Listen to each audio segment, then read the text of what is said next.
Hey Jeremy, how are you? Hey, I'm doing pretty good. How are you? Doing well, man. This was like really unexpected for me. I remember watching the trailer and I'm like, my words were, this looks like fun. Yeah. Yeah, it was a lot of fun getting this done, writing it, filming it. It was everything was definitely a first for me, but I learned a lot and it was definitely a lot of fun. And I really liked the 80s aesthetic you had going on. I know when I talked to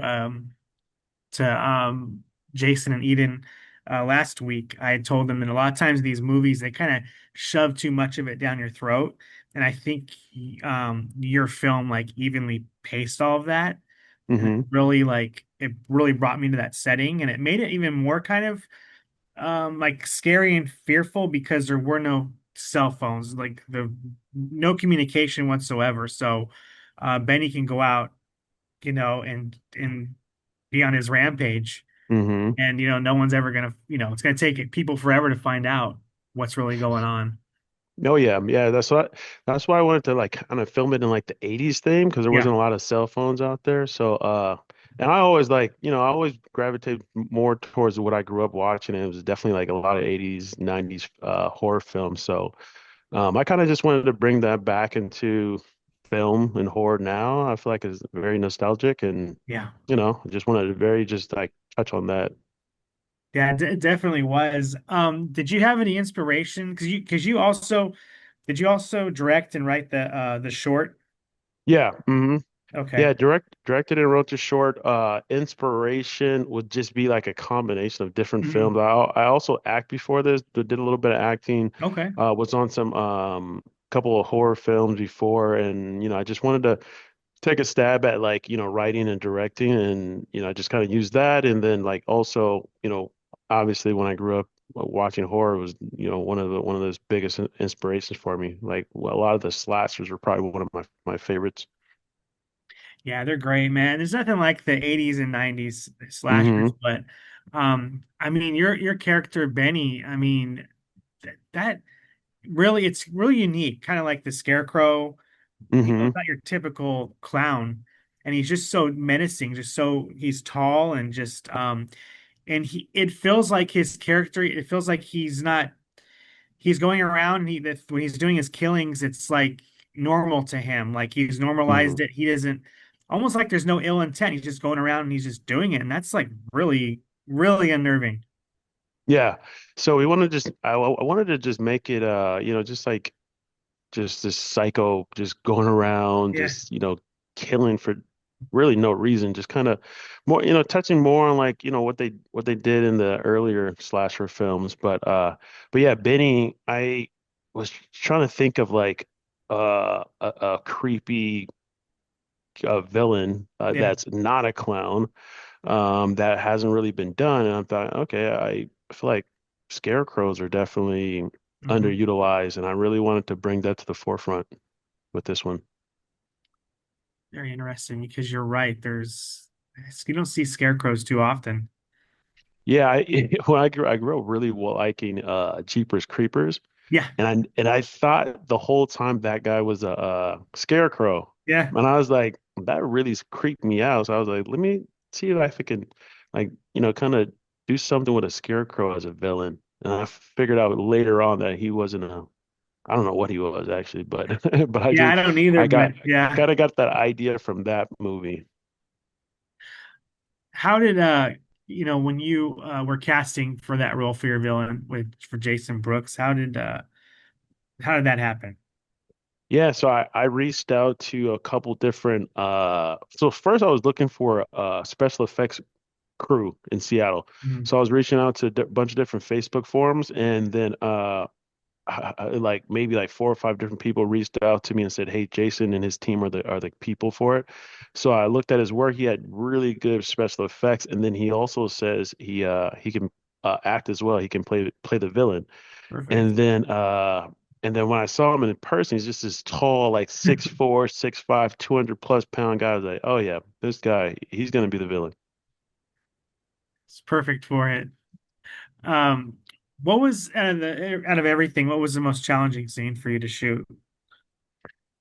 Oh man, probably the challenging scenes, probably a lot of these probably a lot of the kill scenes trying to make them like really like realistic and then we want a lot of that gore and that action in there. So probably filming those. So those because we have quite a few in the film. So being able to execute on those and make them done right was probably the most challenging, but ultimately we were able to get it done.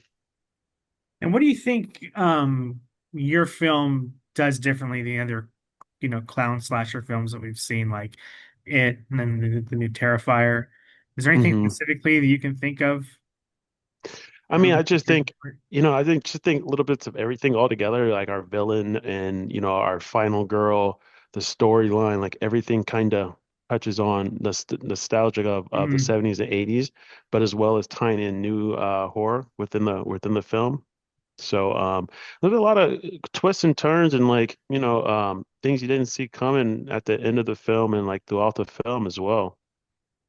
Yeah, no, you're absolutely right. It had a good hook at the end. I thought I saw it kind of coming. I thought about it, but then I got so distracted with everything going on and I was just so immersed in everything, I totally forgot what I was even trying to figure. You try and figure out a movie. So, Yep. so that was a lot of fun. And there's a lot to you can build on. There's a lot more story there. If this hmm does well, do you see yourself churning out more of these in the universe? Oh yeah, definitely would love to do a part two of this. Simple fact that like, I've learned a ton making this first film. This is my very first film I ever made and kind of just figured it all out on the Yeah, go. I edited everything. I, did all the color grade, the sound design, did everything on the first original one. And then that's how Epic and Dread saw it. And then they took it and then remixed and remastered, shot additional scenes and made everything flow and look a lot better. But ultimately the second one would be much bigger and way yeah, better than the first one. But the first one is really good. I think it's a good introduction to our final girl, to our villain, and to also me as a writer and a director. I agree, and it's one that you can kind of go back and watch, hmm because I'm definitely gonna go back and watch it again, because there's just there's a lot going on, hmm and I had hmm to turn my head a couple times because of the gore, which is kind of like surprising for me because I've been watching like most horror fans. I've been watching this stuff since I was like 3, Yeah. so I've seen it all, and just yeah, I just maybe I'm getting older, but I don't know. It was good. It was good. I had to turn my head for sure, especially in the very beginning. Um, So what do you got going on now? Are you involved in any projects or anything you can talk about? As far as any projects now, no projects now. Just looking to, kind of get this one out, Dice Reloaded out, promote it, get it to as many people as possible, viewers up, and kind of just get the word out. So I'm just Yeah. working on building up this one. And yeah, that's pretty much about it. Yeah, and it's funny how sometimes these things can it take a little bit of time, it just takes people may not hear about it this year, but it might be next year they hear about it. And then it hmm just like just takes off.